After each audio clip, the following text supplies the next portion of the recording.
Good evening, children. Welcome to the last part of dimensional analysis. That is, we have to learn what are the uses of dimensional equation. Already I have told you one of the use of dimensional equation is that we can check a given equation is correct or not by using dimensions, that is by applying the principle of homogeneity. It means each term of a formula has same dimensional formula. That is what each equation, how many terms may be there, each one will have same dimension. If the dimensions are equal, same, then that equation is correct.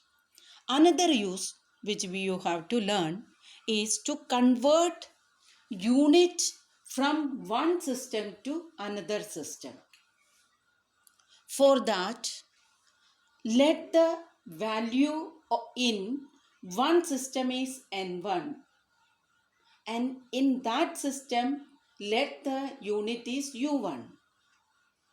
In another system, the unit is u2. So we have to get the value of n2.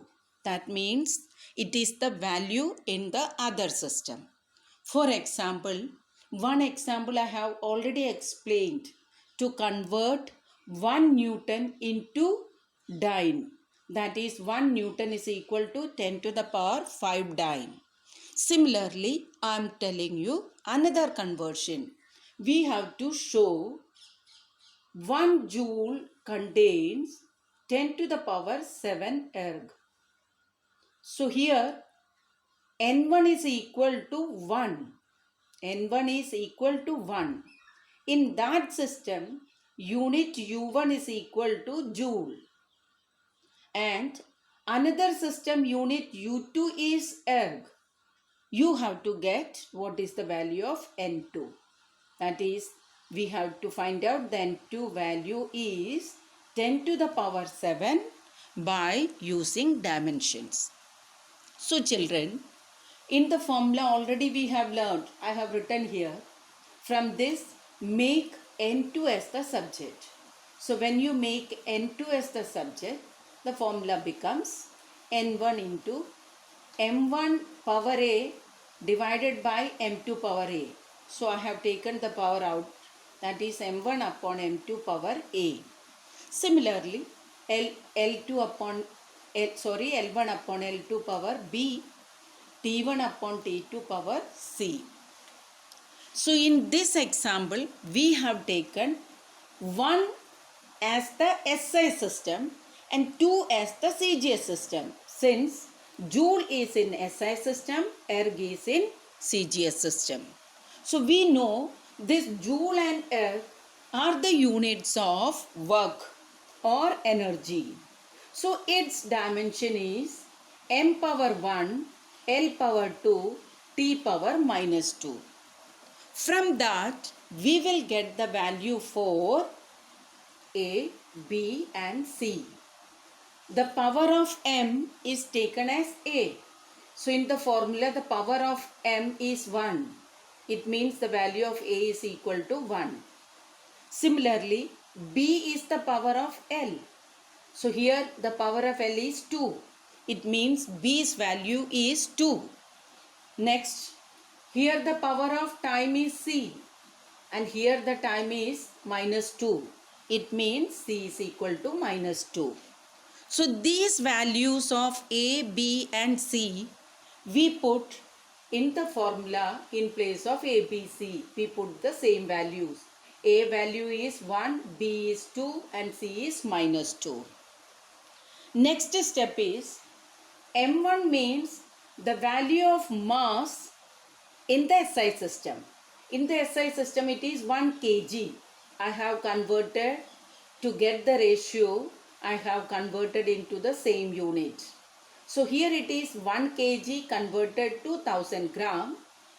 And in CG system, the unit of mass is gram.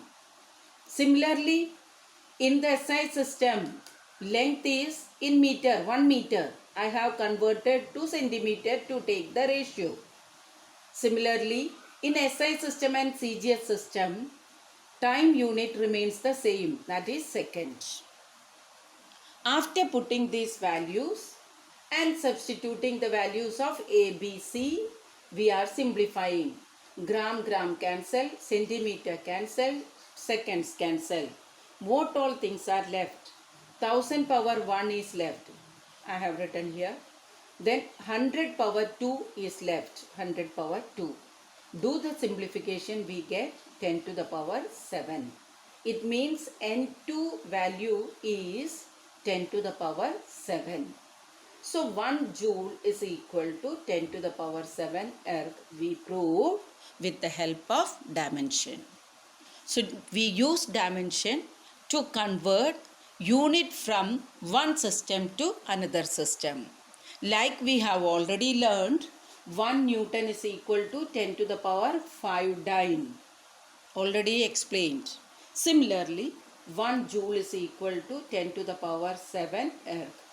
So remember that to get the value of A, B and C, to put in these powers, you have to write the dimensional formula of that physical quantity whose unit is given to convert. Here we have to convert joule. So joule is the unit of work. So remember, you have to write the dimension of work. Is it clear? Now come to next use. So it will be, according to you, it will be third use. Okay? Because one of the use I have not written here on the board. The next use is, using dimensions we can derive formula. Using dimensions we can derive a formula. For example, in 9th class we have learnt the formula for time period. Actual formula of time period is 2 pi under root L upon G. We will try how to obtain the formula for time period using dimension. To derive this, what all things are required? First of all, we have to derive the formula for time period, capital T. So we should know on which physical quantities that time period depends. That first of all we should know.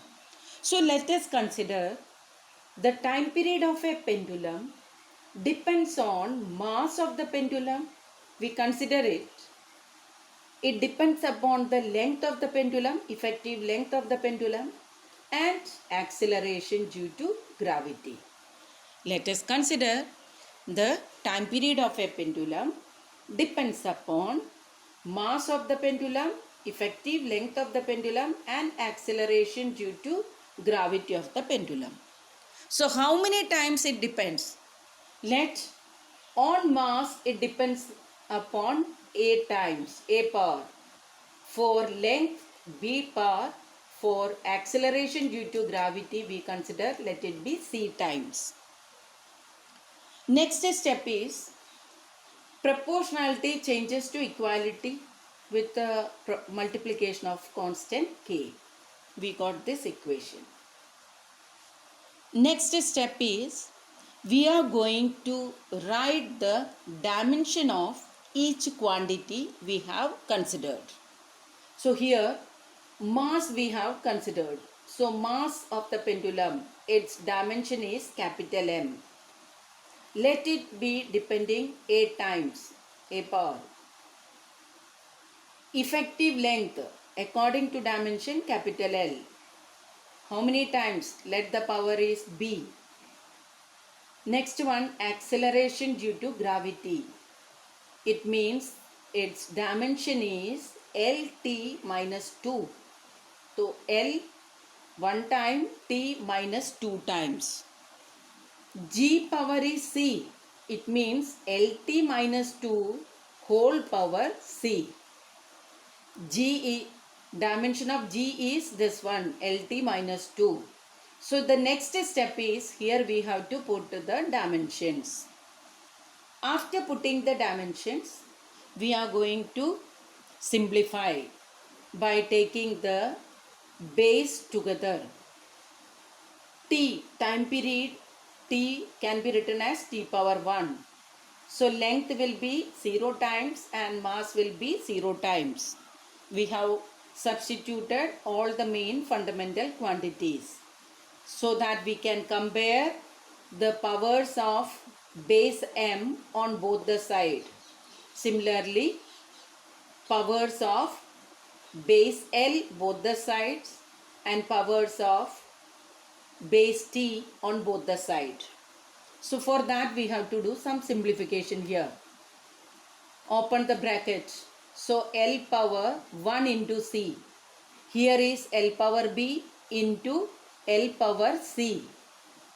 So it will be equal to L power B plus C.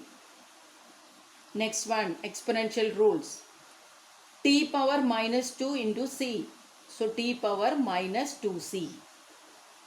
After doing the simplification, now comparison of same bases. Consider the same bases and equate their powers. So here the power of M, here is 0. Here the power of M is A.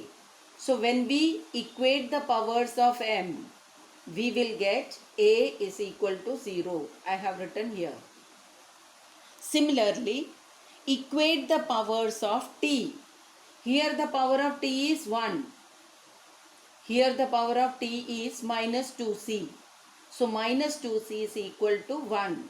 So this equation we will get when we compare the base T.